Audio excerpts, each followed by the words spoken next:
ये जो स्टोरी है वो डेडिकेटेड है उन बच्चों के लिए जो पढ़ाई कर रहे हैं लेकिन उस पढ़ाई की वैल्यू को नहीं समझ पा रहे हैं। उनके लिए माँ बाप से पैसा मिल रहा है लेकिन उस पैसे के लिए वो कीमत को नहीं समझ पा रहे हैं। और ये जो स्टोरी है वो डेडिकेटेड है उन पेरेंट्स के लिए भी जो अपने बच्चों के लिए पैसा जितना वो मांगते हैं और वो पैसा दे देते हैं लेकिन वो उस पैसे की वैल्यू को नहीं समझ पा रहे हैं। तो देखिएगा, मैं आपको एक छोटी सी स्टोरी सुनाता हूँ, 2 मिनट की है। ध्यान लगा के सुनेंगे, पूरी स्टोरी को आप सुनेंगे तब आप उसका मर्म जो है वो जान पाएंगे। देखिएगा क्या होता है कि एक भुज्जी होता है और वह अपना काम चला रहा होता है। उसका एक छोटा सा बच्चा होता है। जब भी वो मांगता है 2 रुपए, 3 रुपए, 4 रुपए, 5 रुपए, वो तुरंत दे देता है। और वो क्या करता है, खूब एकदम खुश हो जाता है और वह रुपए लेता है और एकदम दुकान पे जाके कुछ चीज़ खा के मस्त एकदम फ्री, उसे बहुत आनंद आता है।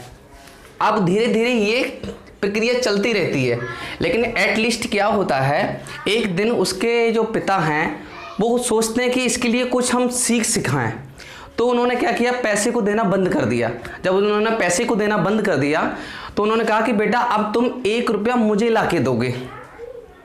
उसने कहा ठीक है पिताजी। अब वो क्या करता, उसके घर पे जो अनाज था वो तो पड़ा हुआ था, खुला हुआ। वो आराम से जाता और झोली में भरता और दुकान पे बेच के और कहता ये लो पिताजी, हम 1 रुपये ले आए कमा के। बहुत बढ़िया। पिताजी क्या करते, उसका 1 रुपया जो लेते और उसे बाहर में उसमें फेंक देते भट्टी में और कह देते बस बच्चे पे कोई असर नहीं पड़ता, क्योंकि वह उसके लिए बहुत आसानी से पैदा कर पा रहा था। अब कंडीशन आगे क्या बनती है कि अगले दिन फिर वही प्रक्रिया, अगले दिन वही प्रक्रिया। लेकिन अगले दिन जब ऐसी प्रक्रिया चलती रही तो उसके पिताजी ने जब उसको अच्छे से नोटिस किया तो उसकी जो अनाज को बेचने वाली प्रक्रिया थी उसको बंद करवा दिया।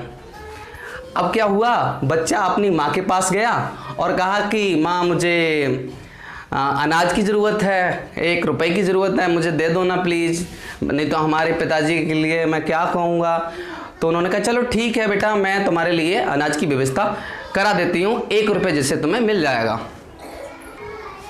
अब किसी प्रकार से माँ से भी उसे 1 रुपया मिल गया। अब वो लेके गया और उसने क्या किया, उसके पिताजी ने उसको लिया और उसे उठा के बाहर में फेंक दिया। बच्चे पे फिर भी कोई फर्क नहीं पड़ा। अब क्या हुआ, उसके पिताजी ने उसकी माँ से भी मना करवा दिया कि इसके लिए 1 रुपया भी अब बिल्कुल देना नहीं है। ठीक। अब क्या हुआ, बच्चा बहुत ज़्यादा असमंजस हो गया। अब क्या किया जाए, तो उसने क्या किया कि अनाज को कहीं से चुपके से चोरी करना शुरू कर दिया।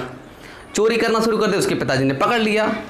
उन्होंने कहा बेटा आज के बाद अगर मुझे मिल गए ना तुम चोरी करते हुए यहाँ पर घर से, तो समझ लेना बहुत ज़्यादा पिटाई लगेगी आपकी।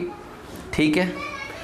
इसके बाद कहानी चल गई उस दिन की। तो अब उन्होंने क्या किया, पड़ोस से कहीं पर चोरी की और पड़ोस से कहीं चोरी की तो क्या हुआ, पकड़े गए। जब पकड़े गए तो उनकी पिटाई लगी, ताड़ ताड़ ताड़। बहुत ज़्यादा मायूस होकर ऐसे बैठ गए, क्या किया जाए। उसके बाद अब जो स्टोरी बन के आती है वो मैं आपको बता रहा हूँ।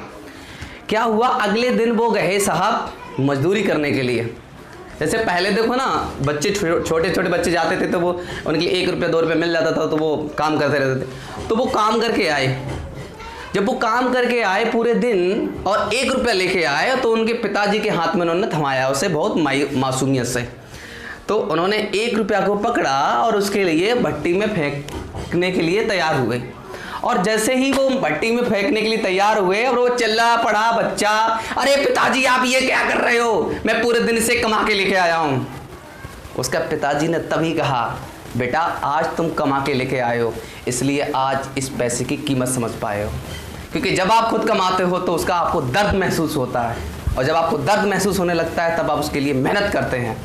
इसलिए सभी बच्चों से मैं डेडिकेशन ये कहानी इसलिए स्टोरी को डेडिकेटेड कर रहा हूँ कि वो अपने माँ बाप के पैसे को ऐसे व्यर्थ ना गवाएं। कृपया कर पढ़ाई करें तो पढ़ाई करें। पढ़ाई का मतलब आप बहाना ना दें, उनकी आंखों में धूल ना झोंकें, अपने आंखों में भी धूल ना झोंकें। बस मैं इतना ही कहना चाहूँगा, आगे कुछ ज़्यादा कहने की हमारे लिए ज़रूरत नहीं है, क्योंकि शायद आप इस स्टोरी से कुछ ना कुछ ज़रूर समझ पाए होंगे। आपके लिए है बस ये।